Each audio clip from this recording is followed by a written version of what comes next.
All right, so we are recording now, and this is the second session of the three of Geo Design Hub. Essentially, what we're going to do now is to show you how you can save a design and also some of the ways to do some impact analysis and so on. So I'm on Geo Design Hub. That's my profile, and I am going to go in the Virginia Beach, for example, project. Wait for it to load. This should look familiar to you by now, all the people who are part of the project here. Just give it a minute before I load it. These are the evaluation maps, and everybody, you guys did a really good job. We have loads of diagrams. Just to give you an example, that's 90, about 100 diagrams already.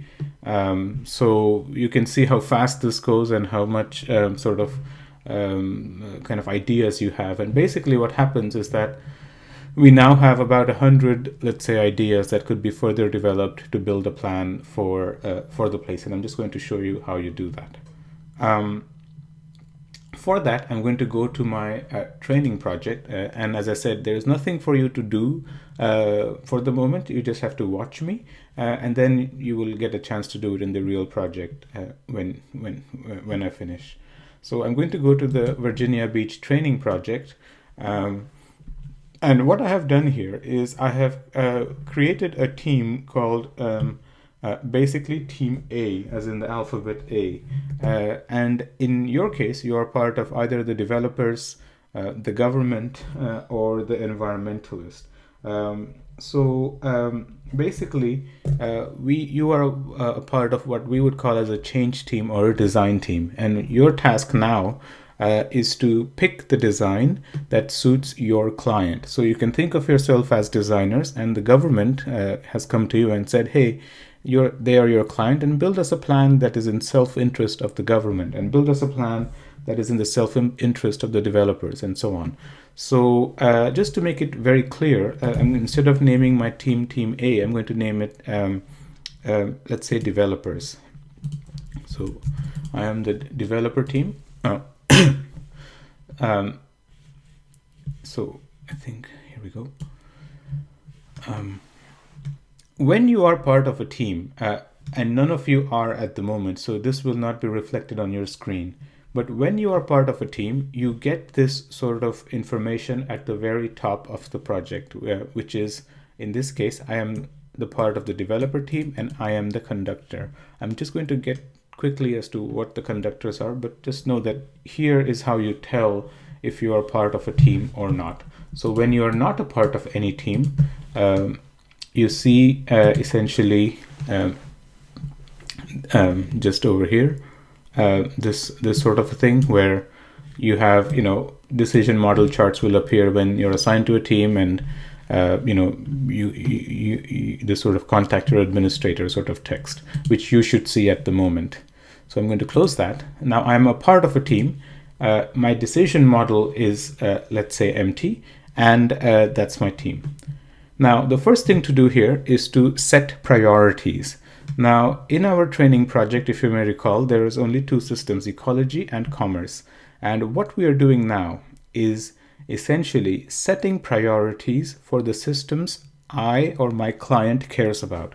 So in this case, I am a property developer, so I care a lot about commercial system, and ecology I don't care so much about. So I'm going to kind of move my cursor on top of this sliders and give it a score. And the score has to be from 1 to 10.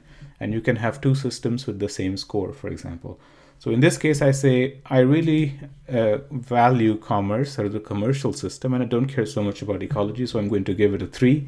And then I hit this set priorities button. So if I press this, watch what happens. My chart is populated now. So essentially, I have my model says that I have a commercial as 8 and ecology as 3. Now, basically, what you can now do is this sort of look at this grid that I have here. Basically, you will see this is what is known as a starting lineup, where you have the ecology as the first column and commerce as the second column.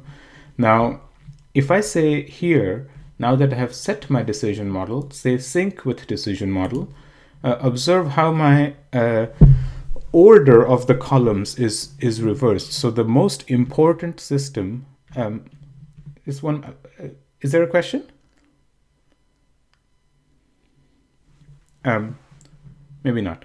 So the most important system is to the left-hand side of this grid. So what this is trying to tell you is that the left-hand side of the column is the most important one for you, and then the second important one is beside it, and so on. So you can start to think of attacking the grid in a kind of a column fashion. And if I uncheck this, you will see that ecology is back to being sort of on the left. So this is the starting lineup, if you can think of it like that. And kind of, it's the way you load the project. Now, what's going to happen essentially here, I usually like to kind of keep it in sync so that I know that the left-hand one is most important. You have set the priorities. I have given these sort of numbers to each of these systems. I have set priorities. Now, essentially, the next step is the simpler one where I have to pick from this list. And so generally what I say to you is just look at all the titles and the descriptions of the diagrams. Just spend some time exploring it, opening it up, see if this is something, for example, that is interesting for you or interesting for the developers and so on. And so you could probably ask somebody, the author is here, so you could ask them, hey, what do you mean by this design? And so on. So you are welcome to do that. And basically what you do is you start selecting, and to do that you press this sort of checkbox beside it. And so I have selected that one, that one, that one, that one, and that one. So I have selected commerce 1 to 5. And if I scroll down now to the My Changes map, you will see that these appear in the My Changes map. And essentially, if you look over here, I can hover over any one of them, and that's commerce 4, that's commerce 2, and that's commerce 5. So like this, you can start to make even more selections. So I'm going to select this one, this one, this one, this one, and this one. So now the more I select, the more stuff is entered in my design.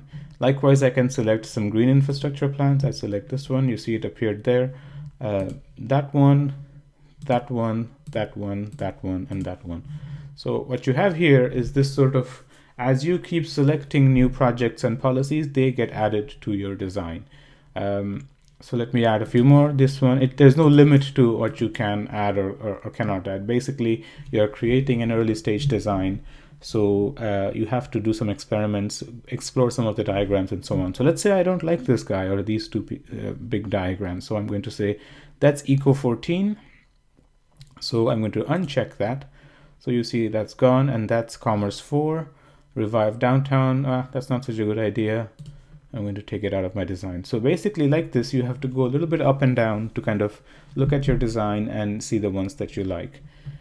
And as you can see, as I add them, there is a basic calculation being done in hectares in this case. So it's not in acres, but basically what this is trying to do is it's showing you that you have a target to get 8,000 hectares of ecology projects, and I am about 7.59 hectares, thousand hectares. So basically, this is the amount of green infrastructure that you generally need for your design.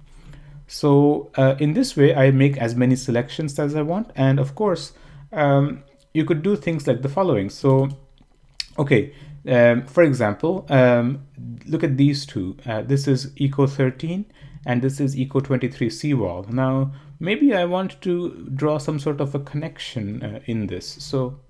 So I say something like, add a diagram, Eco seawall connector. It's a project and it's a polygon, and I press add.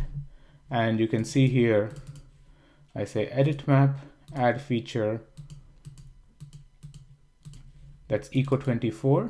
I hit save. So now if I go back to my grid and I say Eco 24, there is your connector. So basically what I'm doing is I'm looking at my design and then making additions or changes and so on to it. So everything that you've learned till now obviously still remains. You're free to add a diagram and remove it and so on. Now, once you have made a design, there's the final two steps. The first one is optional. So I can press this, which says compute detailed impacts, and depending on how fast your computer is, it may take some time, because basically what's going on here is sort of a geospatial operations on the evaluation maps, where you have made these maps in red, yellow, and green, and all it's doing is checking where your sort of diagrams are falling on top of the map. So if I turn on my ecology layer, you will see that this polygon falls on some green, some reds, and some yellows. And so all that is doing, is doing that, and it's going to take some time because these maps can be quite complicated as well, and you know, Skype takes up a lot of the CPU. So let it do that. You can optionally compute impacts, and finally you say save design. So in this case, this is, for example, developers version 1. That's my first design, and then I hit save. So essentially, after a while, it will kind of give you a notification that it has saved, and that's where you are supposed to kind of save the design. There's two things that you will notice that happened here. So my polygon was over here, and I pressed on constraint. So you see that it is actually falling on things that I'm not supposed to build. So look at my design. Basically here you see a bit chopped. So it does all of that for you, where basically if you're putting stuff where you shouldn't be putting, it will chop it for you. And then you can say something like, that's the impact. For example, if you look at the seawall, basically what it's trying to say to you is that you're putting the seawall, some of it is in the right place, some of it is not needed. So orange is a negative impact and the purple is a positive impact. I know this class covers representation and change models, but basically these are impact models and so on. So I wouldn't worry too much about it, other than the fact that you know that this can be there. So what you're doing is picking your changes and then saving the design and optionally computing impacts. That's what you have to do essentially. Set the decision model as a group over here, make selections as a group, and then finally save. Now there's only one thing, that every group needs to have one conductor, and basically one person will be able to save the design. So as a group, what I would like to do is, firstly, I'm going to unmute everybody and sort of ask me questions, and then we're going to assign conductors to you, and then I'm going to stay around for, let's say, half an hour or so before kind of you can make the selections and so on with me about this.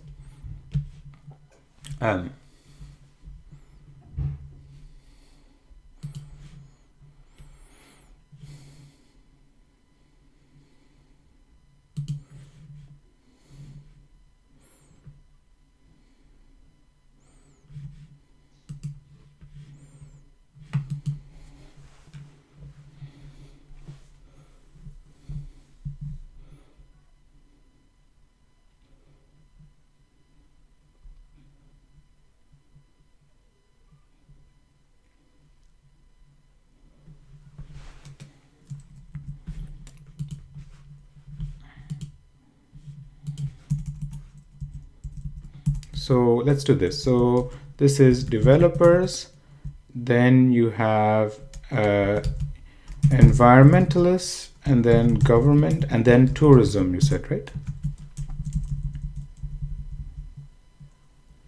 Yeah, tourism, yeah.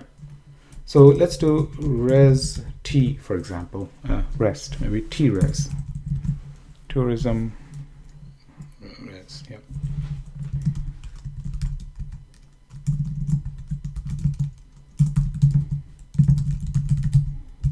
So basically what I would like for you to do here in this document, put in basically which group you're part of, and then who is the conductors, essentially.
Nice.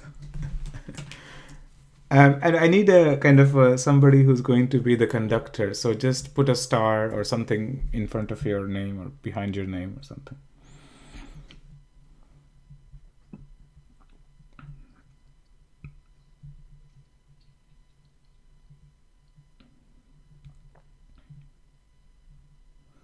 So, all right. And then Julio is the conductor, and he's there. Okay. So here's what I'm going to do now. I'm going to set this up on the website so that you get the sort of controls for assigning the priorities and so on. So let's go over here, and then I say change teams. So you have T-Res as the new one. And then let's start with the environment. Sukanya is the conductor. What is your SSR 30? Developers is Professor Kim.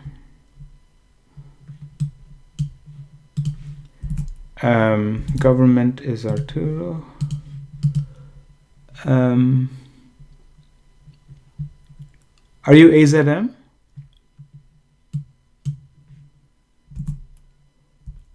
I think that's him.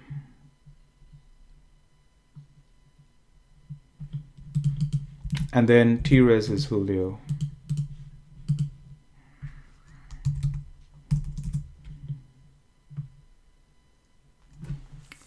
Julio is not part of the project yet. Julio, you need to join the project.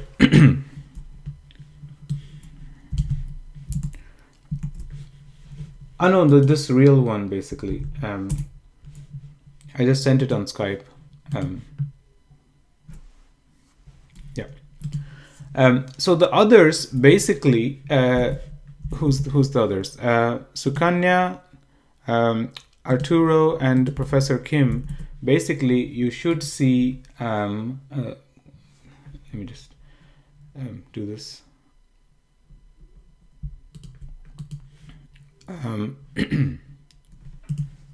You should see these sort of sliders in your screen, and then you can add the others yourself over here. And the priorities are generally done as a group discussion on the side, for example. Or you can, everybody enters their priorities and the system will compute an average of it. So either way you want to do this, it's up to you. But essentially, let me just see if Julio has joined. Yeah, not yet. But that's what we're going to do now. The conductors should see these sliders and the save design button, and they can add the others using the add teammate here, and then you just basically select the teammate's name.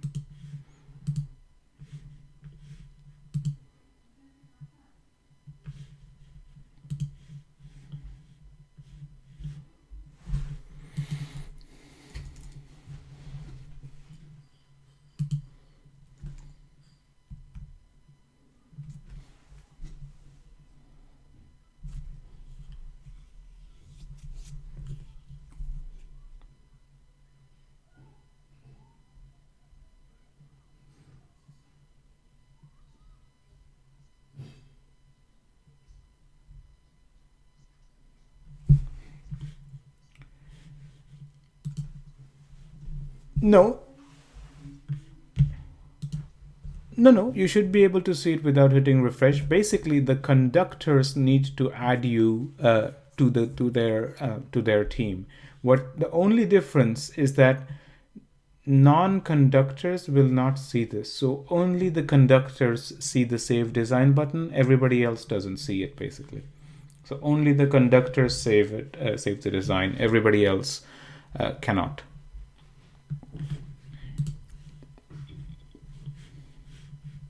Yeah, everything is the same, and yeah, Sukanya has added Fiona and Michael. So let me just see change teams, and is Julio in? Yeah, that's him. So Julio is part of the TRES group. Now, as I said, the task is to set the priorities in your team. You can do, as I said, individually or as a discussion on a separate window in Skype or something like that. Then you make the selections, and you don't have to do everything now. We just, you just try it and ask me questions if you have it. And then once you are satisfied with your selections, then you hit Save Design. One of the things that you could do is you could split it amongst yourselves. So for example, the environmental team is Fiona, Michael, and Sukanya. And basically, once you have set the priorities, you could say Sukanya takes over climate, transport, and ecology. Michael takes over surface water, groundwater, history, culture, and the rest Fiona can pick. So basically, distribute the work of selections amongst these systems between you, and then you kind of then combine them.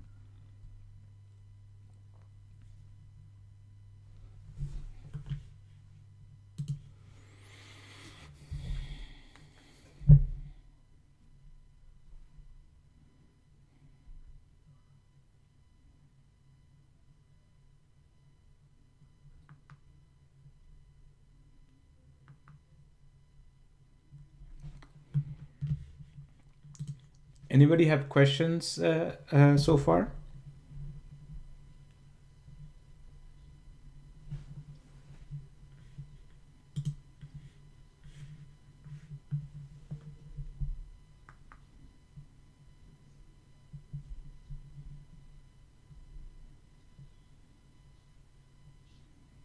Yes.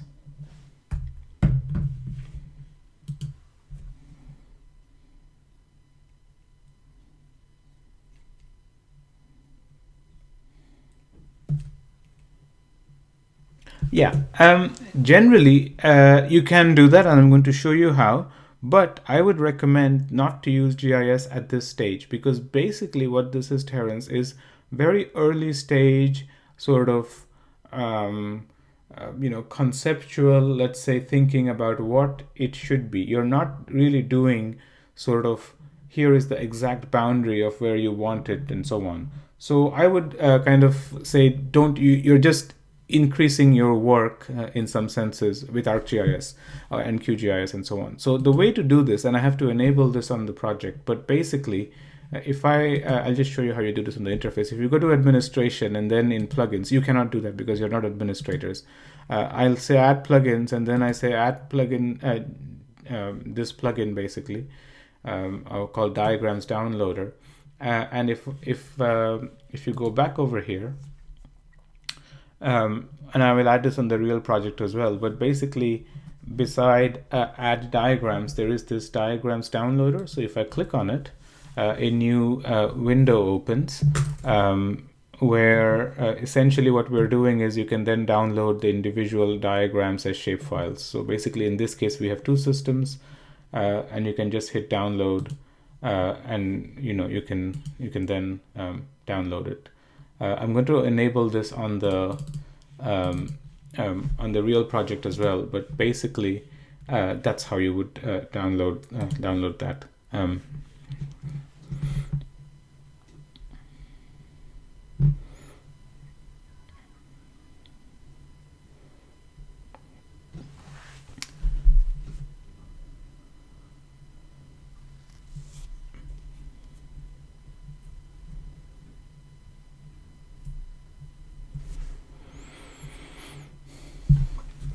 So here's my polygon that I downloaded. So let me just add it to the real project. So I'm going to go to my administration, and I'm going to say plugins, and then I'm going to say add plugins, and in this case it's diagrams download. There are many plugins that you can use, 3D viewer, terrain viewers, financial analysis, and so on. A lot of these are, if you're into programming and so on, they're all open source and freely available and so on. So I could talk about that some other time. But basically, if you refresh your screen now, you should see this diagrams downloader on beside the all diagrams. And then if I sort of click on that, it should take you a different site where you have all of these, let's say, diagrams that you can download as shapefiles, Terence. The only thing I would say is if you're going to use, so let's say this is the polygon, and then I say, for example, I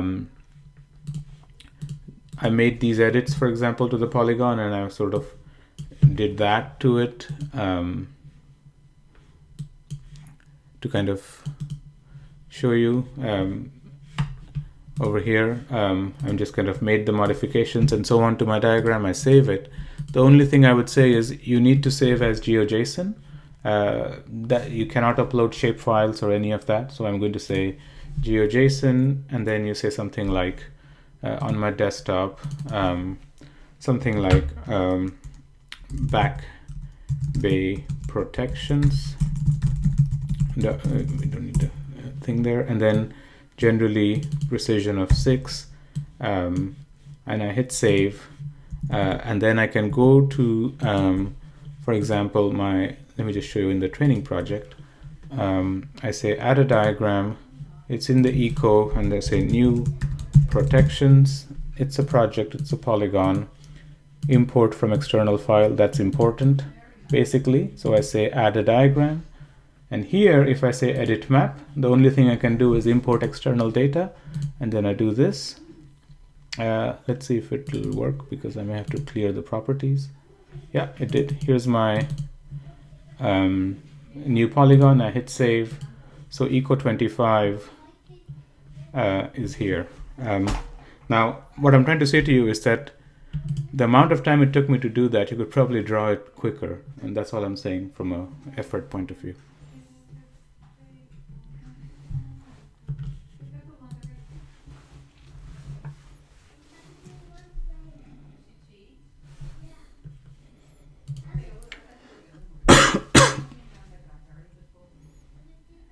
Any other of course, yes, tell me.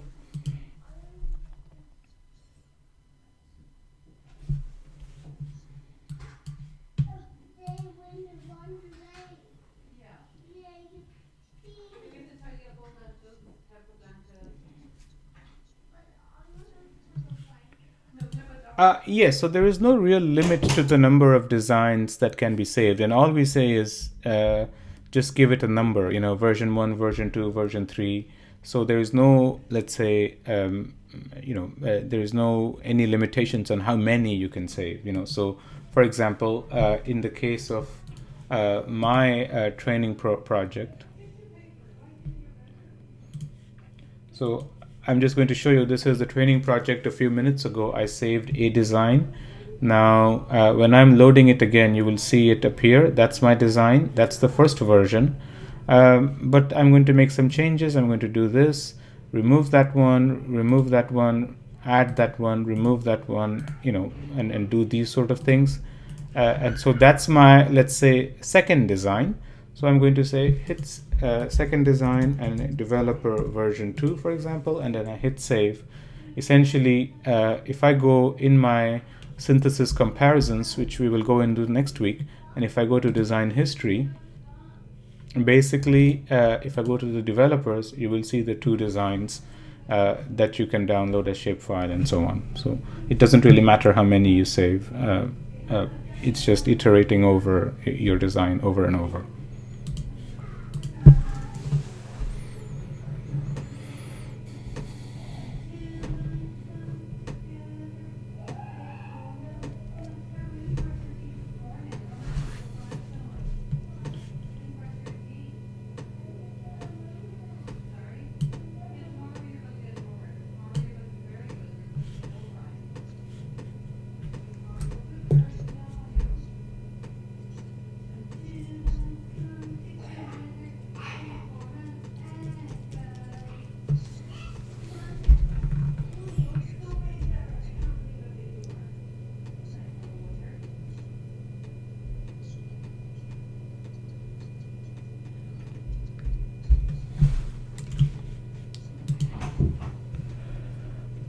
Yes, but for this, let's say class and project, we are not going to go cover that. But you can set budgetary targets, financial targets, and so on with it. You can do fairly sophisticated financial things as well, and I can show it to you. But I don't think Professor Kim can answer this a little bit better. But I don't think we're going into sort of budget or hectareage targets at this moment.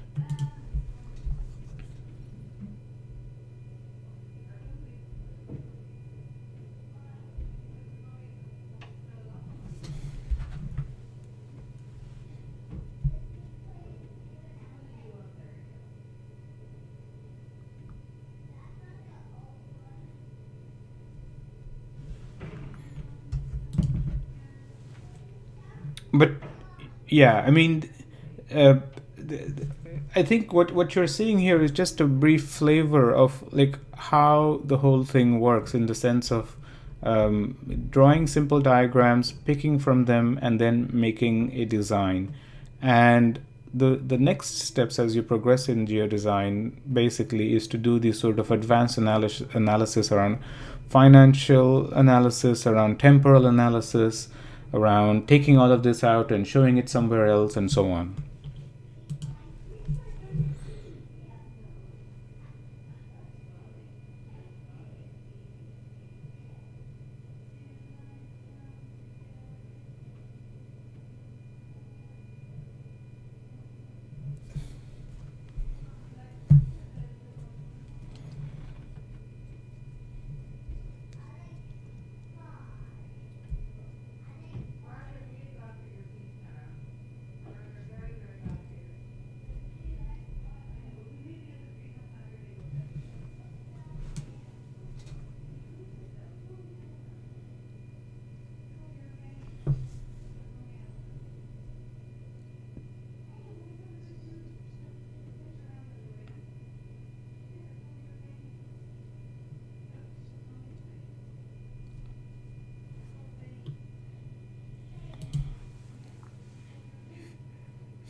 You guys are far too advanced and experienced for this, is my sense. Basically, uh, don't worry about it, is the answer. There is a temporal aspect to this as well, and I can show you how that works. But basically, for this moment, what all you're doing is picking from different change diagrams and then sort of just making a design. So let me just show you how it looks like on a different, let's say, project. So what's a good one? What's a good one? Perhaps we could select this one. This is some work that we did here in Ireland, and so the first thing I should tell you is that what you see essentially is only half the sort of capability of the tool, or let's say 20% of it. And here you see already in my screen there is far more controls and navigation available for you. So this is a totally separate project from a totally different, let's say, site and so on. And so these are, let's say, some diagrams drawn by them.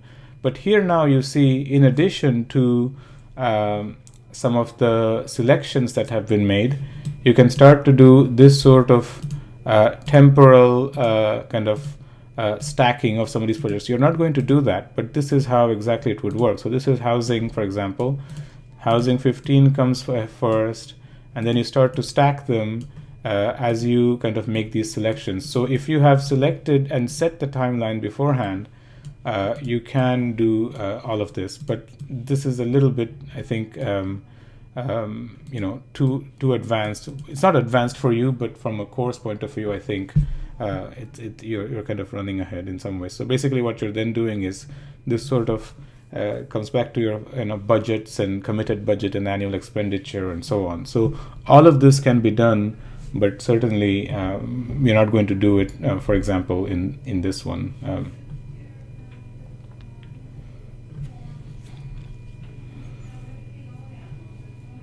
Yes. Yes. So if you go over here and if I say add a diagram, and then you say my diagram is from 2025 to 2031, all of this is recorded and is available for you to kind of change and sort of do this stacking and so on with it.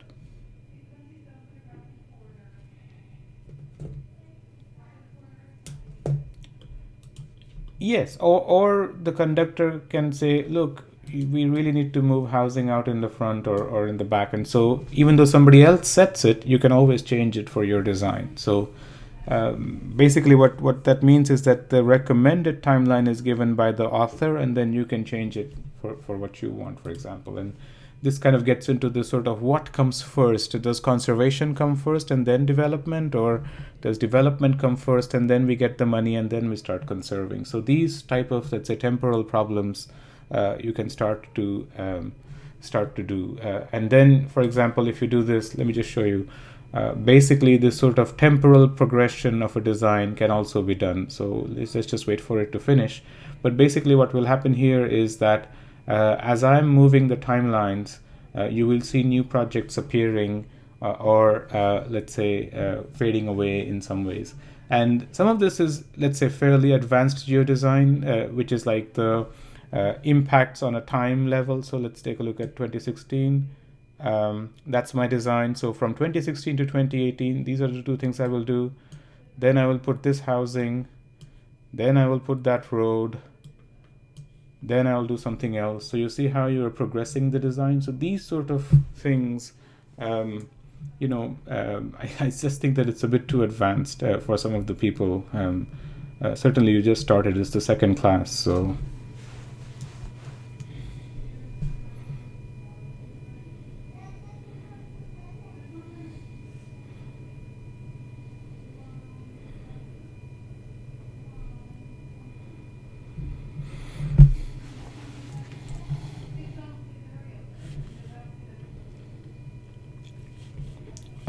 but as far as the immediate class is concerned, like, do you understand sort of the assignment for the next time, which is to set the priorities, make selections, and save a design as a group, and kind of be ready to be able to talk about the design the next time?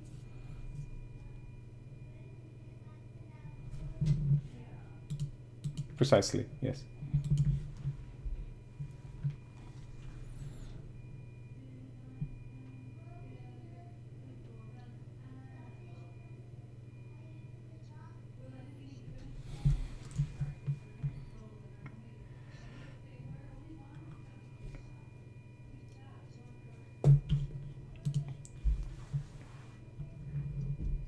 Yes, yes. So here you go in the synthesis comparison. Basically, this is the Julio's design, the resident's design. He's already done. I mean, Julio is very experienced in this. So, and then this is the developer's design. And so, as you guys save, basically your designs will appear as well. And then this is what we're going to cover the next time, which is how you start to think about comparing these designs and sort of can two teams, you have 4 teams now, can you have 2 teams that can potentially work together to build a combined design, for example?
So this is Julio's design, for example.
The other thing I can say also is that when somebody makes selections on, let's say, your side, so in the sense that let me just say I select transport one, climate one, and ecology one. So that's my design. But if we look at Julio, that's his design. So everybody who can who makes selections, essentially you can see other people's selections here. So that's Fiona's selections, um, that's Megan's selections, and so on. Some of them have not selected, but that's okay. Um, so as you select them, you can see it here.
Um, Everybody has a design, and basically you have to create ideally better versions of this, and that's the kind of the goal, and do it together.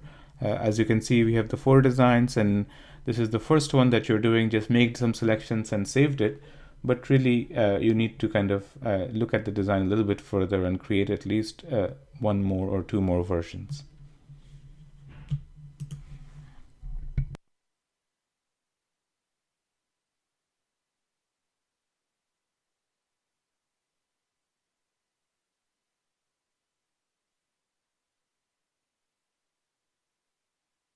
Yeah, if you want to create new things, you can do that. But at this stage, because this is an introductory class, I would say yes, just refine it, get rid of the things that you don't want out of it. And that's how basically this works.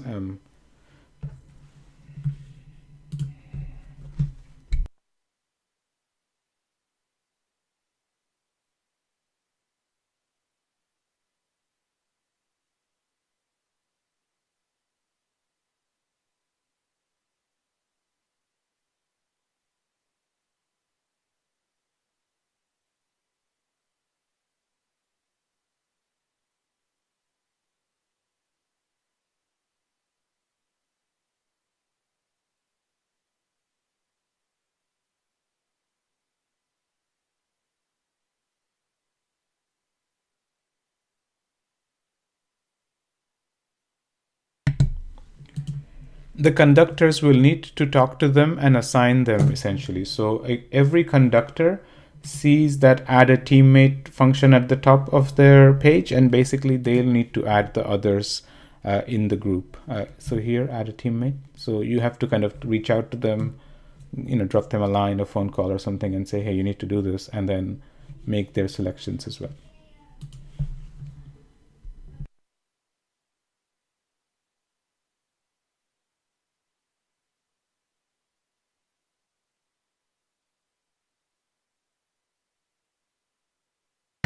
Yes.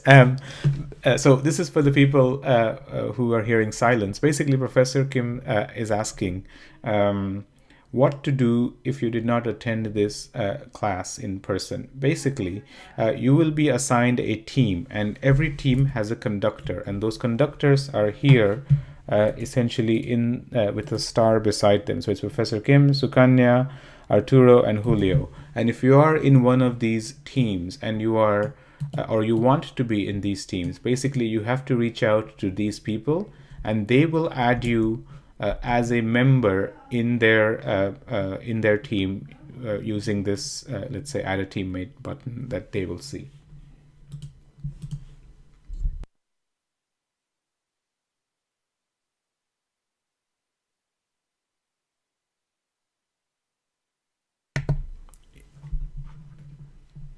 Yes, so once you are added, basically what happens is once you are added, you are a part of the developer team or the environmentalist team or the government team. And essentially, as a group, you have to work with the other people in the group to save a design, to pick the diagrams and save a design. And it may be that the group has already done one or two, and then the conductor has to assign some tasks to you, which is make some selections in the transportation section for us and so on. So this sort of decentralized picking of diagrams has to be done by yourself.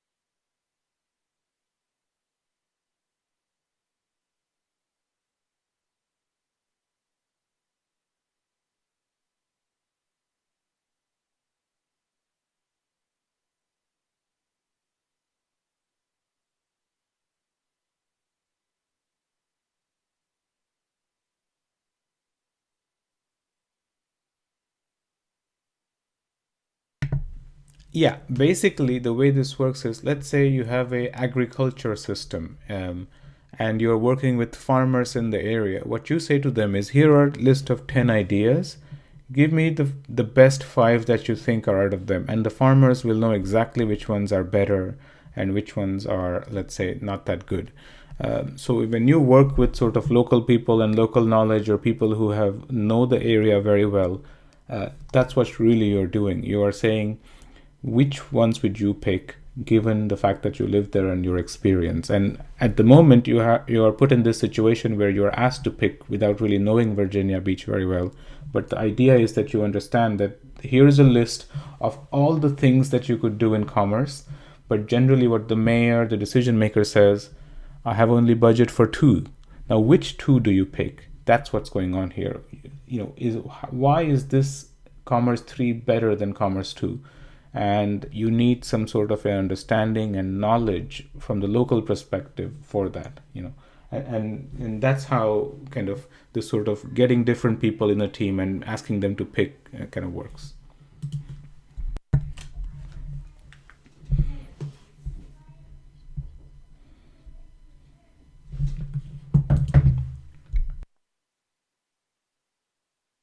Yes, go ahead.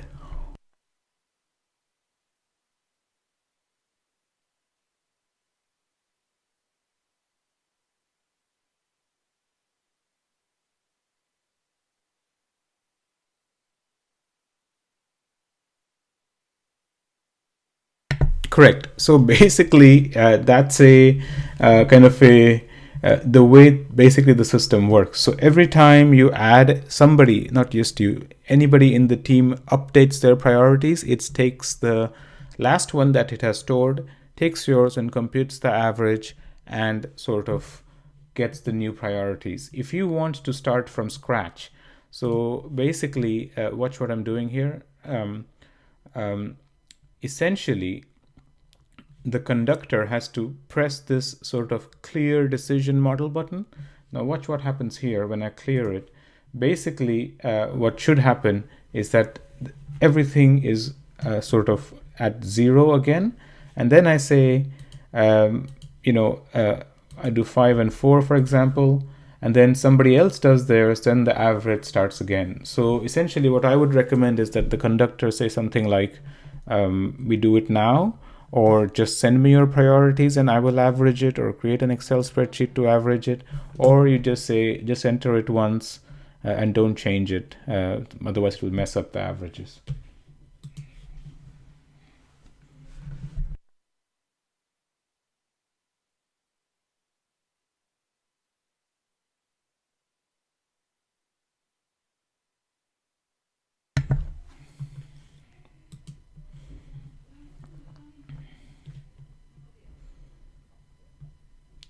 Yes. So, for example, basically, let's take a look at this. You are, let's say, doing your ecology plan, and that's all great. Like, this is all the ecology stuff. And then I say to Julio or somebody, why don't you make some selections in commerce and any other ecology that you want? So in this case, these are the selections that they have made. And obviously, as you know, I'm working on my ecological plan. So in the Our Changes section, I select their username and I say to them, are these the one that you want? They say yes. And then I click on Import Design. Basically, what's going to happen is that your selections are kept and theirs are added to yours. But the problem here is that then you cannot go back to how you were. You see what I mean? Like now this is your design in some ways. So be careful before you add other people. And generally the way this works is people of three split the grid into three, let's say different, everybody gets three systems to work with, and then they say, you make your selections and let me know once you're done, and I will just import it into mine, and then the conductor saves it essentially.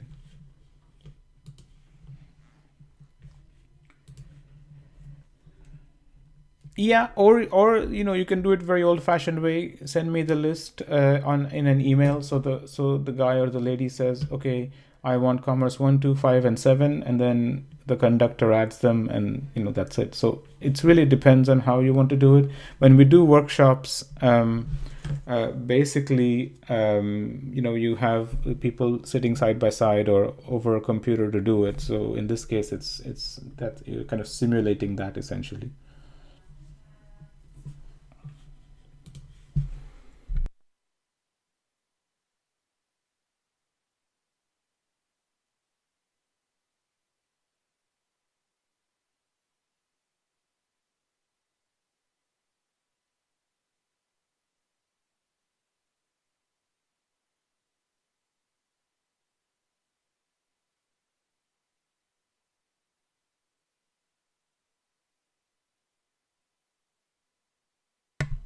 I don't have anything more as such. Well, I guess we can ask some questions, Professor Kim.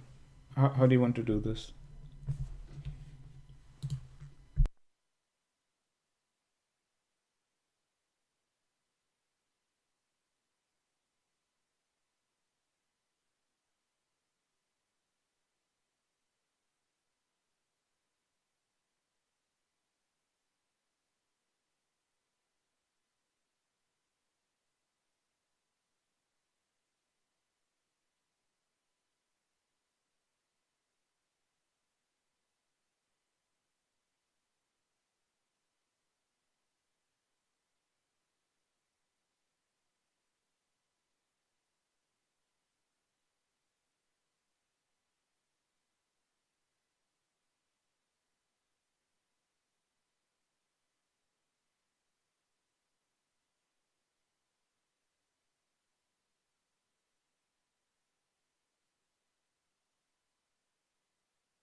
Just the final word, Professor Kim. Basically, when we meet the next time, I'm going to show to you how you start comparing some of these things and some very basic introductions to negotiations. We're not going to do that as a part of this exercise, but just to show you how comparisons can be made with your change models. That's the designs. That's I think that's the last thing we should cover. But before that, you need to save a couple of designs and get familiar with it, and that's all really that's left.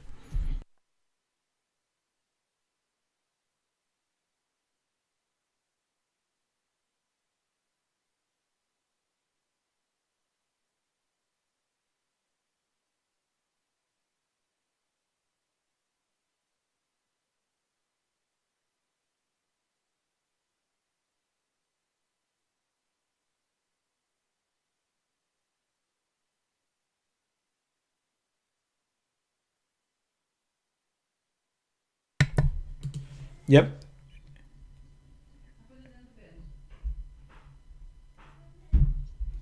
No. There's.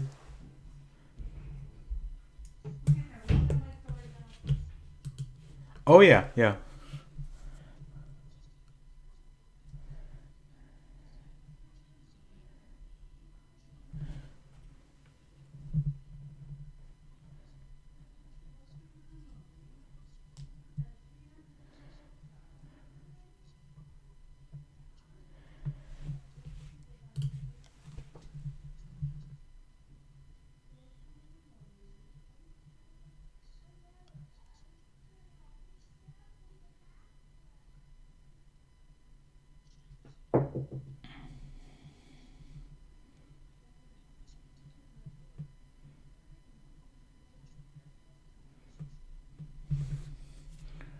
Um. Well, so we've done a bunch of work in Japan. Soma is interesting because basically it's one of the first, let's say, studies that we did. Basically, when they studied Soma from a geodesign point of view, and it was Carl and others, essentially that was the change synthesis. Essentially, you know what? Actually, you brought up Professor Kim. Is it okay if I show them something from my thesis? Um, oh, okay. Um, le- yeah, I mean, exactly. Yeah, whoever wants to hang up, you can hang up. But I'll just show you what was going on with Soma in particular. Um, so this is my thesis from UCL. Um, um, and I want to show you what was sort of going on. And Soma was one of the first projects that we did in with the platform. And the reason why this was interesting is because the timing is different. So that the Soma workshop happened before, and then at that time, basically, GeoDesign Hub did not exist when they first did it. And what you're going to see is how they did it and how GeoDesign Hub does it. So it'll be absolutely clear to you. Come on.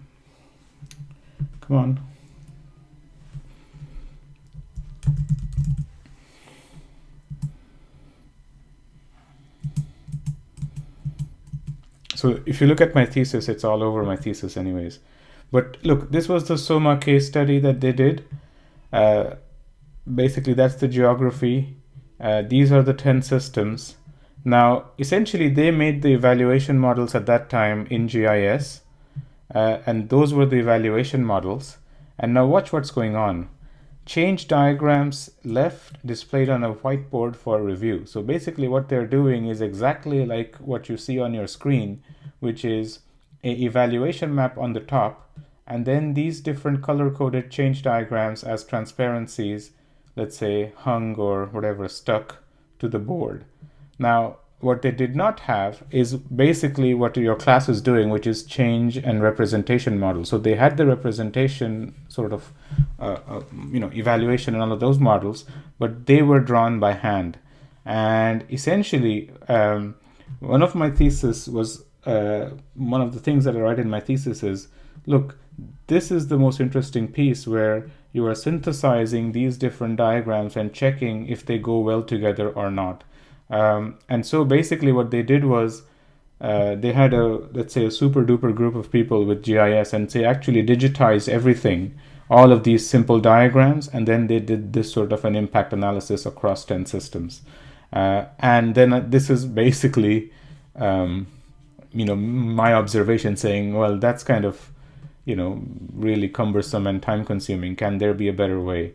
And so what we have here, this was a demonstrator. Basically, these are the 10 sort of systems from SOMA. So these were done in GIS. So this was provided to me by them. And then what we're saying is, look, instead of you hanging it on the whiteboard, here's how you can do it, and here's how you can make some of these selections, and then here's your design, and then basically here's your impact, and so on. Do you see what I mean? So basically that's how this was the one that I wrote in my thesis, and basically we digitized this. And then the second one, from a cultural point of view, it works just as well. I mean, we've done a bunch of work after in Japan with the local community and so on. So essentially, maybe I'll just show you. It works perfectly fine. What I wanted to show you was sandbox.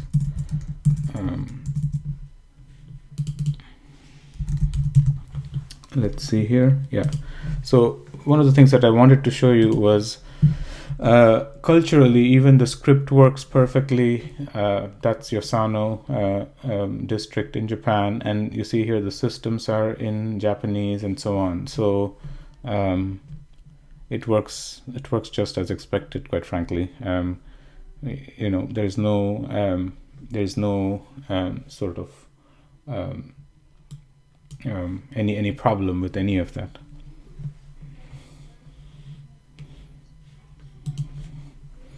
No, I mean, this is in Japanese, and the system's in Japanese, and just like what you're doing, exactly like what you're doing. So same with Chinese, same with any other language.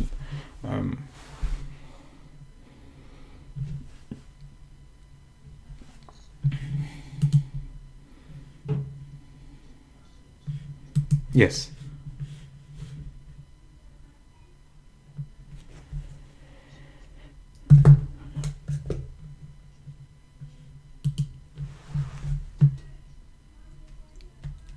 They did. We did. We actually did in Ritsumeikan University in Kyoto last year, actually, exactly a year ago, quite frankly. And let me see if I have photos from that event, but they were all in one place. It's 2016. Yosano. Maybe I don't. Maybe I don't have the photos. I have to talk to Carl about it, but no, I don't have the photos. But basically, they were in one place essentially. Yeah, this was the study area essentially.